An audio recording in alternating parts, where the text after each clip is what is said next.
Assalamualaikum warahmatullahi wabarakatuh.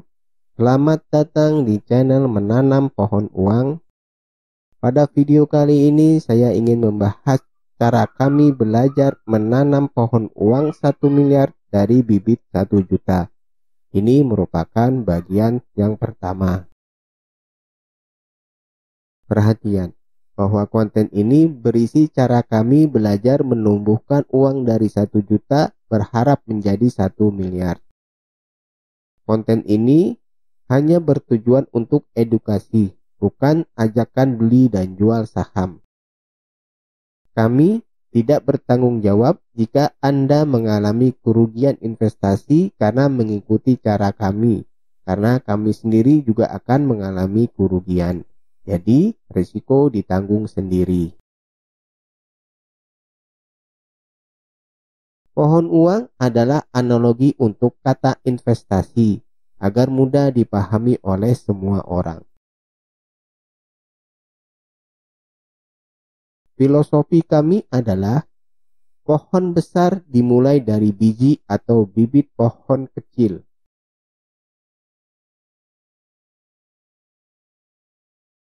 Cara kami berinvestasi yang pertama adalah kami berinvestasi secara syariah menurut DSN MUI.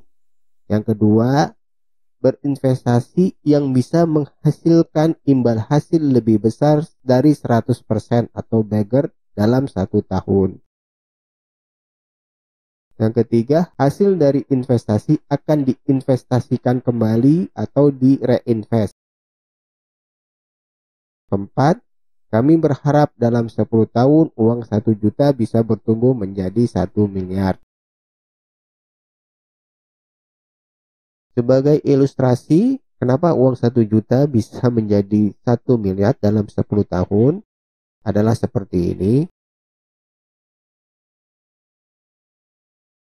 Misalnya pada tahun pertama dengan modal 1 juta. Lalu dengan imbal hasil 100%, maka imbal hasilnya adalah 1 juta juga. Maka total modalnya akan menjadi 2 juta. 2 juta ini akan diinvestasikan kembali pada tahun yang kedua. Dengan harapan mendapatkan imbal hasil 100% kembali, maka nanti totalnya menjadi 4 juta. Dan begitu seterusnya sehingga pada tahun ke-10 akan menjadi 1 miliar 24 juta.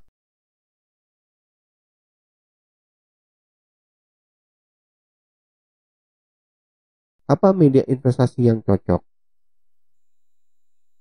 Jika kita berinvestasi pada properti, imbal hasilnya itu berkisar antara 200% sampai 300% per 10 tahun. Untuk logam mulia sekitar 1000% dalam 20 tahun.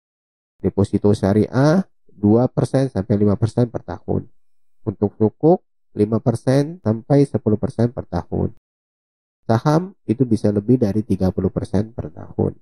Waralaba sekitar 10% sampai 50% per tahun. Maka kami memutuskan yang lebih cocok adalah dengan media investasi saham. Investasi di saham memungkinkan keuntungan lebih dari 100% per tahun dengan cara membeli saham di harga murah dan menjual di harga mahal. Ini yang disebut dengan capital gain. Selain keuntungan yang tinggi, investasi di saham mempunyai risiko yang tinggi. Untuk itu, kami akan menggunakan manajemen risiko untuk membatasi kerugian. Cara kami memilih saham yang murah, kami menggunakan analisa fundamental. Parameternya adalah yang pertama, GCG, Good Corporate Governance. Ini adalah tata kelola perusahaan yang baik. Tahunya seperti apa? Kita akan mencari apakah ada notifikasi khusus dari BEI atau ada riwayat manajemen yang merugikan investor retail. Parameter yang kedua adalah PBV, harus lebih kecil dari 1 atau di bawah rata-rata 3 tahun atau lebih kecil dari perusahaan sejenis. Yang ketiga adalah PER atau Price to Earning Ratio. PER-nya harus lebih kecil dari 10 atau di bawah rata-rata 3 tahun atau lebih kecil dari perusahaan sejenis.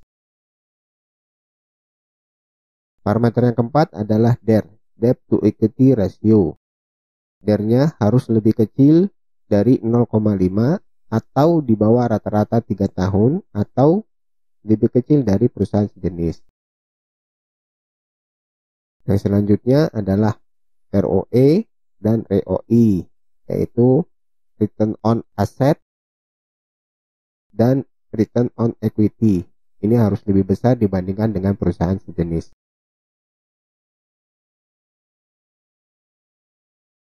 Kapan kami membeli saham? Kami menggunakan analisa teknikal. Beberapa parameter yang kami gunakan adalah yang pertama bahwa harga sahamnya sudah turun lebih besar dari 50% dari harga tertinggi tahun lalu. Lalu yang kedua, sudah ada di garis support. Yang ketiga, IHSG lagi turun tajam. Yang keempat, ini biasanya sering terjadi penurunan harga saham di bulan Mei sampai dengan September. Kapan kami menjual saham? Ini juga kami menggunakan analisa teknikal. Parameter yang kami gunakan adalah jika IHSG sudah tinggi, yaitu sudah naik 10% sampai 15% dari IHSG tertinggi tahun lalu. Yang kedua, bahwa IHSG sudah memasuki downtrend ataupun sideways. Yang ketiga, sudah mendekati bulan Mei. Karena pada bulan Mei sering terjadi penurunan harga saham. Ini istilahnya adalah sell on May and go away. Yang keempat, sudah ada di garis resisten yang sulit untuk ditembus.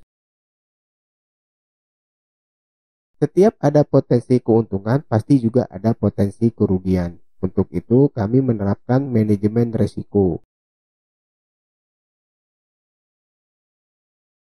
Manajemen risiko yang kami gunakan adalah yang pertama adalah membagi portofolio saham ke beberapa bidang bisnis yang berbeda. Misalnya, ada pertambangan, ada agribisnis, perdagangan, dan lain-lain. Lalu, kami juga menerapkan cut loss atau stop loss untuk menghindari kerugian yang lebih banyak. Yang ketiga, kami juga menerapkan money management. Berikut laporan perkembangan investasi. Kami mulai berinvestasi pada September tahun 2021.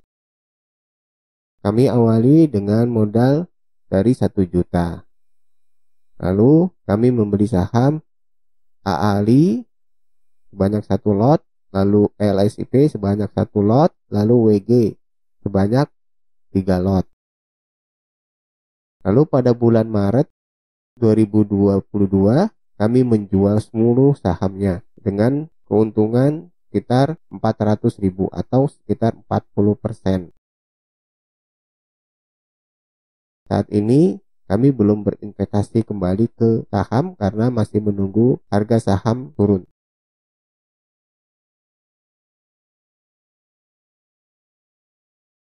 Ringkasan investasi.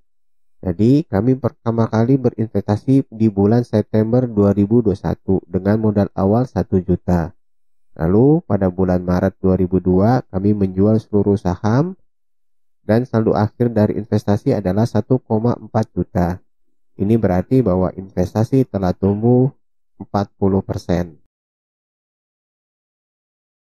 Ikuti terus perkembangan investasi kami sebagai bagian dari proses belajar investasi. Kami akan membuat konten selanjutnya jika ada perkembangan investasi yang akan kami lakukan. Saat ini kami masih menunggu saat yang tepat untuk membeli saham kembali. Sangat dibutuhkan kesabaran dalam berinvestasi karena membutuhkan waktu yang lama agar bisa menikmati hasil.